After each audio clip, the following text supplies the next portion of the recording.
Hey YouTubers, this is Henry here from the channel Cheap Living in the Philippines, a Canadian living in the Philippines on Bohol Island.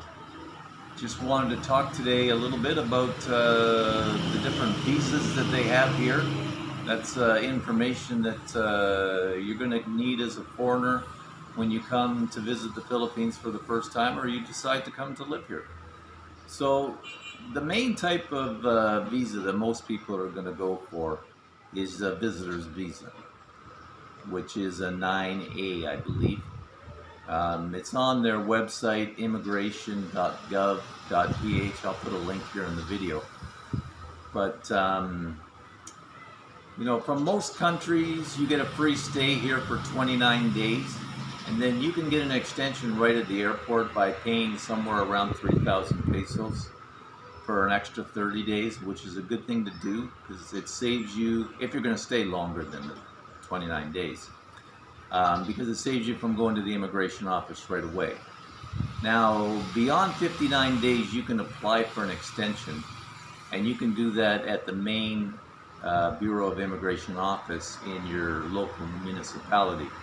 Now, I live on Bohol, so that is on Panglao Island, which is joined by a bridge, and it's a fairly short drive from the main city of Tagbilaran, which I go to at least once a month, so it's no problem for me personally to go to that immigration office.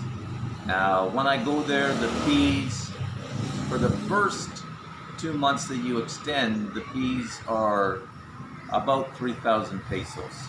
Okay, it varies depending on local fees. There's going to be some extra fees, but for me, it's about 2,900 pesos, which in American dollars is 60.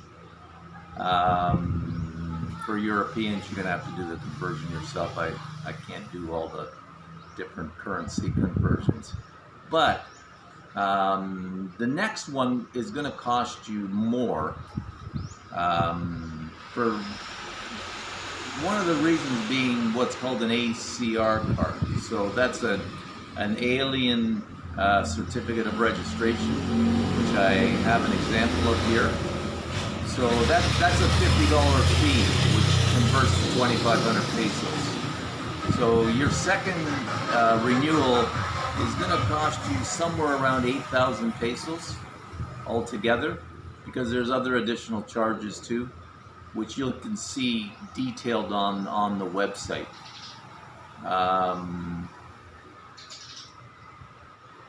If you stay here, let's say per year as a visitor, it's going to cost you somewhere around 25,000 pesos for the year. So if you break that down, it's a little over 22 or 2,200 pesos a month, which, you know, you convert into American dollars is about $40. So it's not too bad. Pretty inexpensive, a little inconvenient. I'm married here, so I could get another visa, which I'm going to talk about in a minute. But the reason that I'm now on a visitor's visa is because of the pandemic. Now, what I was doing before is, like, I like to take a trip to another country every year.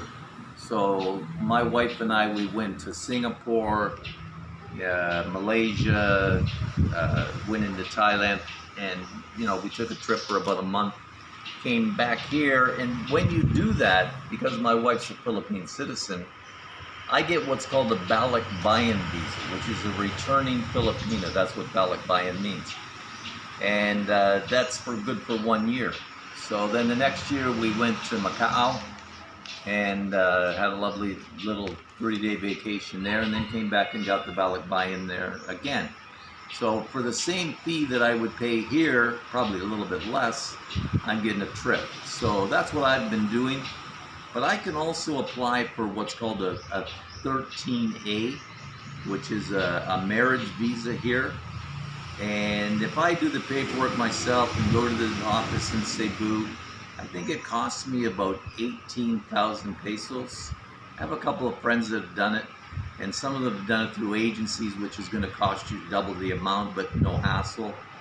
But it's a visa that your wife, as a Filipino citizen, has to apply for you, and then you have to accompany her when you go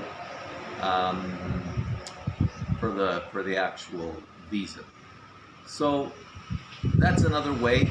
There are also special visas, one of them being the SRRV visa, which is a senior retirement registered visa, I think it stands for. I could be wrong. I have my phone right here. Let me just take a quick look at what that visa is. I know a couple of people who have it, but it's not one that I looked into. Special Resident Retirees Visa is what it's called. So with that visa, you have to put money into a Filipino bank, and that's dependent on your age and your income level and your military status. Now, if you're non-military and you're coming here under the age of 50, they're going to require you to put at least $20,000 into a Filipino bank.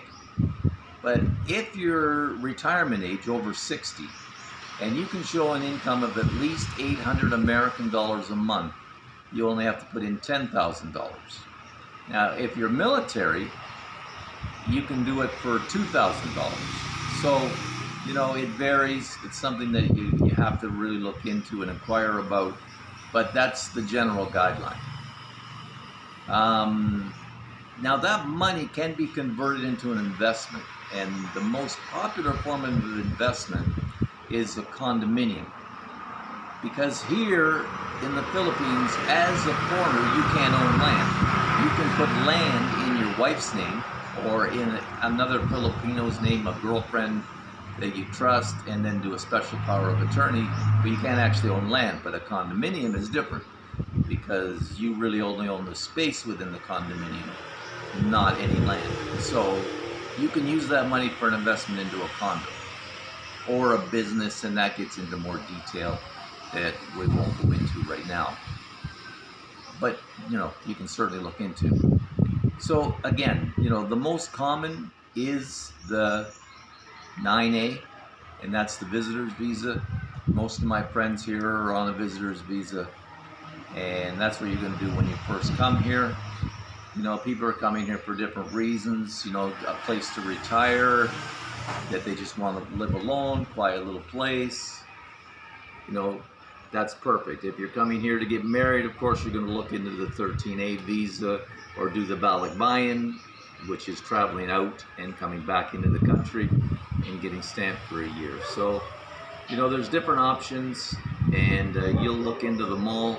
Again, the website here that I have is immigration.gov.ph. Again, I'll put a link in the video, and I hope that's informational. I'm not an expert on visas, but I do know a little bit. If you have any questions, just put them in the comments section. And again, thanks for watching, and if you like this video, please subscribe, give us a like, you know, hit the notifications bell if you want to get notified of future videos. We'll be doing some more fun videos where we go out and see some of the local sites and talk to some of the local people, and some more informational videos too. So thanks again for watching. We really appreciate it. Again, it's Henry, Canadian, living here in the Philippines on the island of Bohol with my lovely, lovely wife Lilia, who is the videographer today. Thanks again. Talk to you soon. Bye for now.